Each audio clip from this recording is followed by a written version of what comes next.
Hey everyone, it's Echo Music, and I am back for the 4-3-911 Lone Star episode review. This episode was titled Cry Wolf, and it was absolutely great. I really enjoyed it. Just so you know, for this episode, I have decided not to talk about the Owen storyline because there's so much with Carlos and TK and Iris that I really wanted to talk about, and I felt like it was kind of pointless to maybe have a little segment of Owen, so I am skipping that storyline. If you are curious in watching it, please go to Hulu and watch the episode. And also, before I begin, it has come to my attention that there's been a lot of hate circulating around in terms of some of the storylines and the characters of this season so far, and I just wanted to, take this time to say, you don't have to like a storyline. I mean, that's your opinion, but it also does not give you the right to actually go and send hateful messages to some of these actors. These actors are not their characters. Their job is literally just to portray and interpret their character based on the script that they were given. And these actors work their asses off day in and day out to bring us characters that we love all around the world. So if you don't like it, you don't have to watch it, but don't go spread hateful messages and ruin it for those that actually really love the character and really love the storyline. And y'all, I've had the pleasure to get to virtually chat with two of the actors from the show, and they are the sweetest, most humble people I have ever met in the entire world. They are so sweet, and they deserve none of your hate. So let's go and spread some love, okay? All right, end of my rant. Let's get started. She's out there. You think it's my fault. I didn't say that. Yeah, but you're thinking it. Should have given her time, TK. We weren't supposed to push, remember? I know. Yeah, she would have come around on her own. You didn't have to go there and badger her. I know. Look, I'm sorry. But she was fine. She's not fine. I gotta go. So we see in the scene just now that Carlos had just learned that TK went and visited Iris.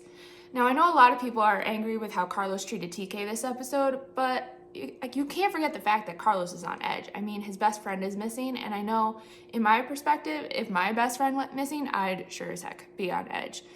So I understand why Carlos acted the way, and, Carlos is flawed. In the last 3 seasons, all we've seen him is be a golden boy, and we're finally getting to see him be human, and I just love that. I love that we get to portray the different dimensions of this character more this season. Now, the question is, did TK overstep going to visit Iris? I could look at it both ways, to be honest. I don't think there is a right or wrong answer for this because, in one way, I don't think he overstepped because he wanted to show and prove his love towards Carlos. On the other hand, I could see how maybe he did overstep and maybe he should have consulted with Carlos before. It might have been too early to go visit Iris. So I don't think there is a great answer for this, but I would be curious to know what your answer would be on that. So let me know in the comments. Do you think TK overstepped or not? Okay, so the detective has just gotten off the phone with Mr. Granger's psychiatrist, and apparently he suffers from some sort of attachment disorder, and he and Chrissy have been together for over 2 years. So serious then? Oh, obviously the therapy's progressed to the point that he's ready to move on. I think it's time. Okay, so if he brought her up here to murder her, why did he call 911? You can't let go of a bad relationship. So maybe we can give him a hand with that, help end his suffering. And Chrissy's. Come on, Chrissy! Stay with us! God, please let her be okay. Pulse is dropping, Cap. We're losing her. No, damn it! Live! Live! Flatline. Nancy, it's over. You did everything you could. The cliff rescue. Okay, that walk that Carlos did coming in, I mean, hot damn, he was coming in hot, let's say. Now, this rescue, though, was absolutely hilarious. I mean, my mom and I watched the show together, and we were just cracking up a storm. We could not stop laughing, and, TNT, Tommy, Nancy, and TK working on that sex doll, oh my God. I mean, Nancy was so into it. It was just so funny, and I know I shouldn't be laughing because clearly the guy had attachment issues, but this was funny, and with the episode being so intense and so angsty that it felt great to just have some sort of laughter in this entire thing. So I was really happy with this rescue because it felt good to just be able to laugh for a little bit.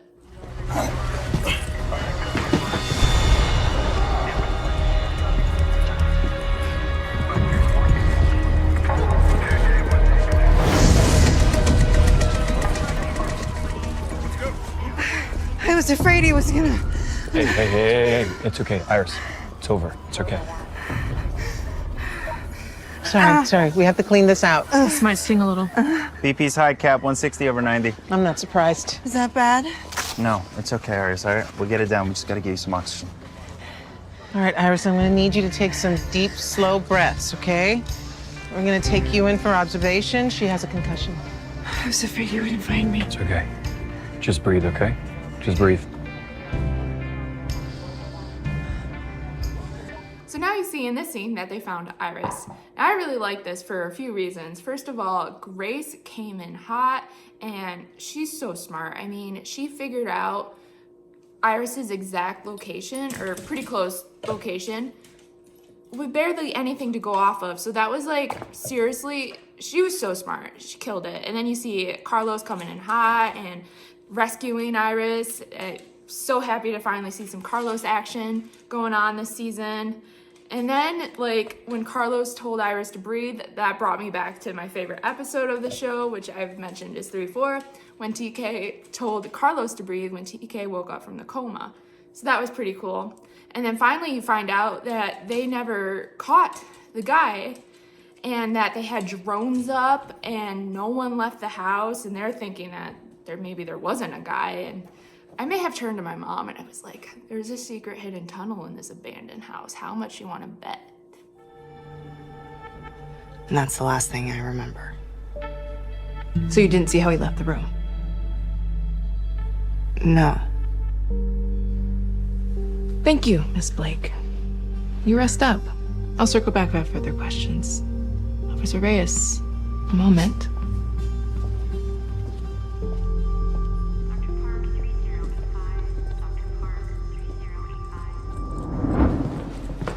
You don't believe her, do you? I understand you have a strong connection to her. You made up your mind this morning before you even found her. I let the evidence speak for itself. What's telling you? That she wandered 8 miles to a random house, hit herself in the face? No sign of anyone at that house. No car that supposedly hauled her there. The bedroom door. The only door in and out of that room. Now we see this detective here talking to Iris, and y'all, I really don't like this detective. I mean, where the heck did she come from? I mean, she is just basing all her opinions off of Iris' mental health and, you know, doesn't really listen to Iris, and it pisses me off so much. I think, seriously, Carlos would make a better detective than this woman. I think I would make a better detective than this woman. I mean, I did mention the tunnel, and later in the episode, I was right. They had a drone up, and no one else came out of that house, Cap.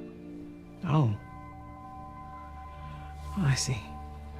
I mean, I don't get it. She was doing so well. I mean, she hadn't had an episode in years. Well, mental illness isn't something you cure. It's something that you treat, but it's always there. And yes, you can all of a sudden be triggered again. There's a chance I may have loaded the gun.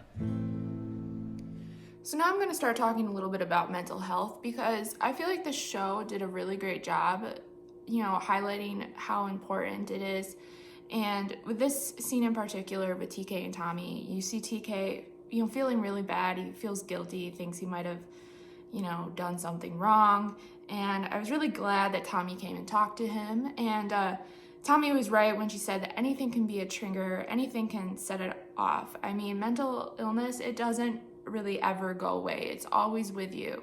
From my experience, I'm actually medicated and I see a therapist for anxiety and depression. And for the most part, I'm good. I'm like Iris, but anything can set it off. And one minute I can be okay, and the next, you know, I could be in a mild panic attack. And, you know, it doesn't go away for me all the time. So I was really glad that they brought that up, because it is so true. And I know we're probably not going to see this, but I feel like TK and Iris could seriously bond so well if they would have let us see that, because, TK with his addiction is very similar to mental illness. It doesn't go away. It's always with you. Something can set it off. And I think it would have been really cool to see, them two bonding over that.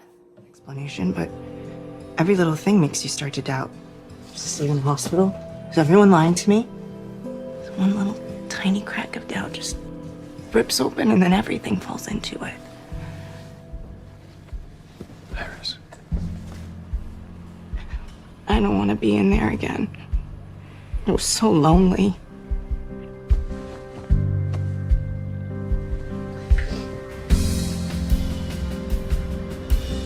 So now I just want to say that this episode and this scene did an incredible job with not stigmatizing mental health.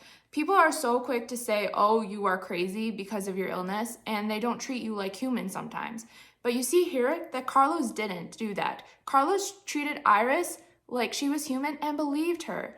And that, made me fall in love with Carlos even more. Again, he's my favorite character. And Carlos, I want to say that you are never allowed to say that you are a bad friend again. I mean, you are an amazing friend to Iris. Heck, I want you as my friend.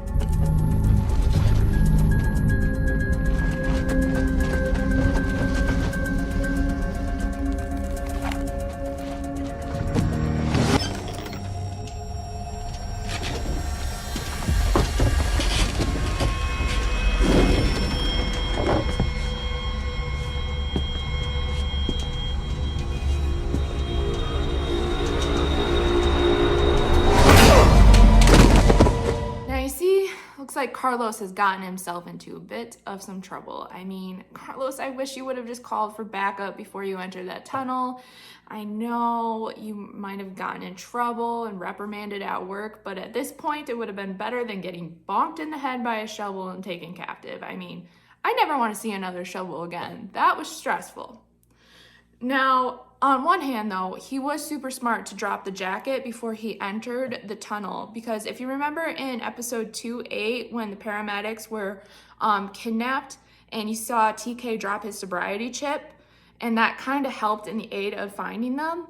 So hopefully that jacket will help in aid in finding Carlos next episode. So we'll have to wait and see.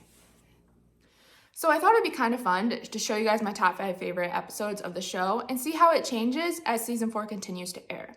So before season 4 premiere, this was my top 5 favorites. And number 1 was 3-4 Push.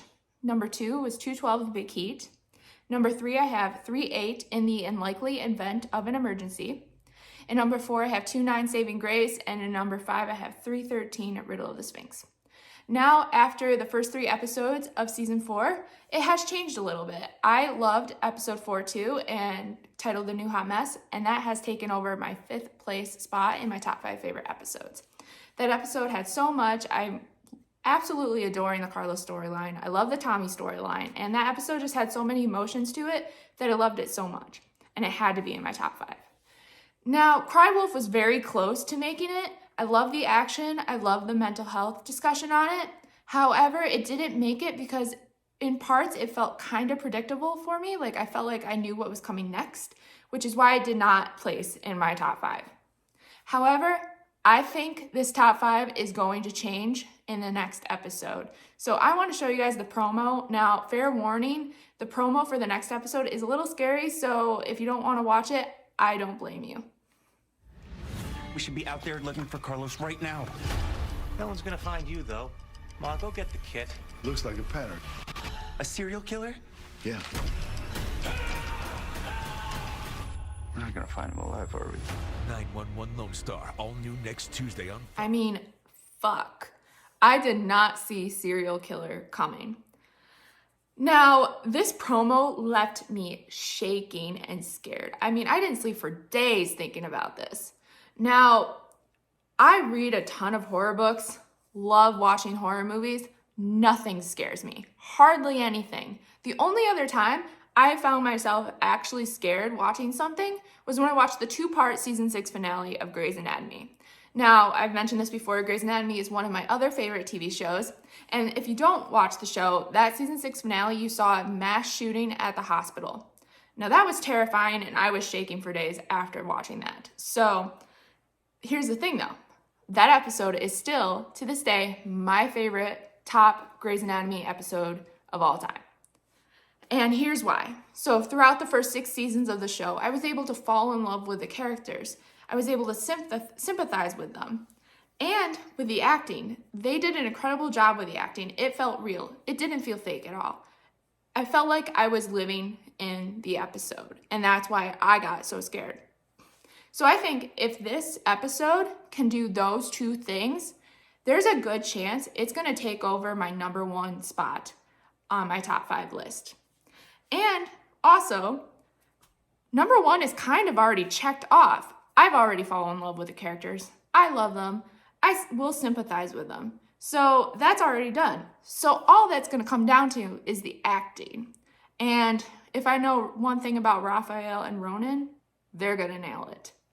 So I guess we'll just see next time. All I hope now is that Carlos can fight like hell and TK can get to him in time. So I just want to say thank you guys so much again for watching. If you enjoyed this review, please give it a thumbs up. Let me know in the comments below what you also thought about Cry Wolf. And I'll see you next week for another killer episode review.